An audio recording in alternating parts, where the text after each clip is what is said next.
নগৰ ঢিঙৰ বৰবিল কছাৰীবাৰীত খিলঞ্জীয়া লোকৰ ভূমি বেদখল সন্দৰ্ভত বীৰ লাচিত খানাৰ মুখ্য সচিব প্ৰাণজিৎ গগৈৰ প্ৰতিক্ৰিয়া। নগৰ ঢিঙত কংগ্ৰেছ দলৰ জিলা পৰিষদৰ সদস্যৰ নিকৃষ্ট কাণ্ড। খিলঞ্জীয়াৰ ভূমি বেদখলত মিয়া মাতাবৰক সহযোগিতা আগবঢ়াই আহিছে বাবুল আলী নামৰ জিলা পৰিষদৰ সদস্যগৰাকীয়ে। ঢিঙৰ খিলঞ্জীয়া অসমীয়া পৰিয়ালকেইটাই নিজৰ পৈতৃক সম্পত্তিৰ ভূমিত ট্ৰেক্টৰে হাল বাবলৈ যাওঁতেই এগৰাকী বাবুল আলীয়ে মিয়াৰ পক্ষলৈ ঢিং আৰক্ষী থানাত দাখিল কৰিছিল এজাহাৰ। চৰৰ মিয়া মাতাবৰৰ দলটোৰ লগত আছে কংগ্ৰেছ নেতা বাবুল আলীৰ গোপন সম্পৰ্ক। এই অভিযোগ উত্থাপন কৰিছে ভুক্তভোগী খিলঞ্জীয়া লোকে। মাতাবৰৰ দলটোৰ নেপথ্যত থকা বাবুল আলীৰ সাহতেই মিয়া মাতাবৰৰ দলটোৱে খিলঞ্জীয়া অসমীয়া লোকক কাটি নদীত পেলাই দিয়াৰ হুংকাৰ প্ৰদান কৰিছিল।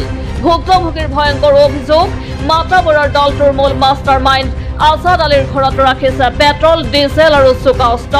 আজাদ আলীৰ হাতত আছে পিষ্টল। ধাৰাবাহিক বাতৰি সম্প্ৰচাৰ হোৱাৰ পিছতে ঢিং আৰক্ষীয়ে মাতাবৰৰ দলটোৰ বিৰুদ্ধে পঞ্জীয়ন কৰে দুটাকৈ গোচৰ। ঘটনা সন্দৰ্ভত মাতাবৰৰ দলটোৰ দুই সদস্য ইছব আলী আৰু জাকিৰ হুছেইনক গ্ৰেপ্তাৰ কৰে যদিও পলাতক মূল নায়ক আজাদ আলী সহ আন সহযোগী। উল্লেখ্য যে ঢিঙৰ ৮ গাঁৱৰ ৪০-৫০টা খিলঞ্জীয়া পৰিয়ালৰ ভূমি প্ৰায় ১০০০ বিঘা ভূমি আছে বেদখলকাৰীৰ কবলত। উপায়ন্তৰ খিলঞ্জীয়া অসমীয়া পৰিয়ালকেইটাই ৰাজ্যৰ মুখ্যমন্ত্ৰী ডক্টৰ হিমন্ত বিশ্ব শৰ্মাৰ পোনপটীয়া হস্তক্ষেপ বিচাৰি আহ্বান জনাইছে। এই মাতাবৰৰ দলটোৰ নেতৃত্বত আছে আজাদ আলী, শ্বহিদুল ইছলাম, হামিদ, ৰফিকুল ইছলাম, জাকিৰ হুছেইন, সাইফুল ইছলাম, ছবিকুল ইছলাম আৰু ৰফিক। এই সম্পৰ্কত বীৰ লাচিত খানাই ভুক্তভোগী ৰাইজৰ পক্ষত থাকি সহায় কৰিব বুলি আশ্বাস প্ৰদান কৰে।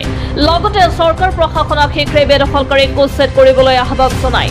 অন্যথা ৰাইজৰ সহযোগত ৰাজপথত তীব্ৰ আন্দোলন গঢ়ি তুলিব বুলি মন্তব্য কৰে।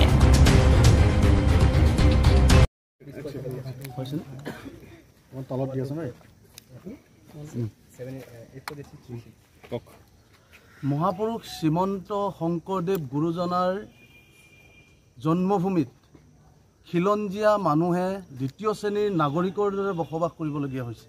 খিলঞ্জীয়া মানুহৰ নাজল নাথল অৱস্থা হৈছে।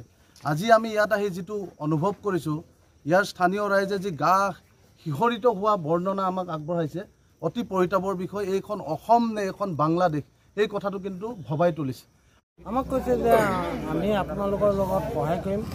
চৰকাৰ যিটো আমি চৰকাৰলৈ আমি আপত্তি জনাইছোঁ, চৰকাৰে এইখিনি কৰি দিয়া বিষয়লৈ আমি কথা পাতিম আৰু তাত আপোনালোকে মানে খেতি বাতি কৰা বিষয়লৈ ক'লে আৰু মুখ্যমন্ত্ৰীলৈ মানে আবেদন কৰিব, তেখেতসকলে যুঁজিব আৰু তাত মুখ্যমন্ত্ৰীয়ে কি হস্তক্ষেপ দিয়ে সেইটো মানে চাব। আৰু এতিয়া বিশেষকৈ মানে আমি যাব নোৱাৰা হ'লোঁ এই গুণ্ডামিখিনিৰ কাৰণে।